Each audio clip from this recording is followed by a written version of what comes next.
ये है कि हमारे प्रधानमंत्री को कॉम्प्रोमाइज कर दिया। किसने किया है, कैसे किया है, ये हिंदुस्तान की जनता को सोचना है। नरेंद्र मोदी जी डरे हुए हैं क्योंकि जिन लोगों ने उनकी इमेज बनाई है वो अब उस इमेज को फोड़ने लगे। इतिहास में पहली बार एलओपी को प्रेसिडेंशियल एड्रेस में नहीं बोलने दिया। हिंदुस्तान के जो किसान हैं, आप सब समझिए कि इस ट्रेड डील में आपकी मेहनत को, आपके खून पसीने को नरेंद्र मोदी जी ने बेच दिया है।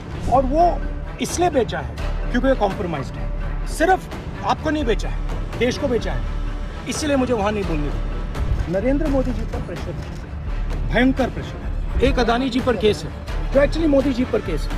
वो नरेंद्र मोदी के फाइनेंशियल स्ट्रक्चर को टारगेट कर रहा है। दूसरा है एप्स्टाइन फाइल्स। एप्स्टाइन फाइल्स में अभी और माल है, वो अभी रिलीज नहीं हुआ है, जो पूरा देश जानना चाहता है। ये दो प्रेशर पॉइंट्स हैं और देश ये समझ ले कि प्रधानमंत्री कॉम्प्रोमाइज है। मेन बात ये है कि हमारे प्रधानमंत्री को कॉम्प्रोमाइज कर दिया। किसने किया है, कैसे किया है, ये हिंदुस्तान की जनता को सोचना है। नरेंद्र मोदी जी डरे हुए हैं क्योंकि जिन लोगों ने उनकी इमेज बनाई है वो अब उस इमेज को फोड़ने लगे। इतिहास में पहली बार एलओपी को प्रेसिडेंशियल एड्रेस में नहीं बोलने दिया। हिंदुस्तान के जो किसान हैं, आप सब समझिए कि इस ट्रेड डील में आपकी मेहनत को, आपके खून पसीने को नरेंद्र मोदी जी ने बेच दिया है। और वो इसलिए बेचा है क्योंकि वो कॉम्प्रोमाइज्ड है। सिर्फ आपको नहीं बेचा है, देश को बेचा है। इसलिए मुझे वहाँ नहीं बोलने दिया।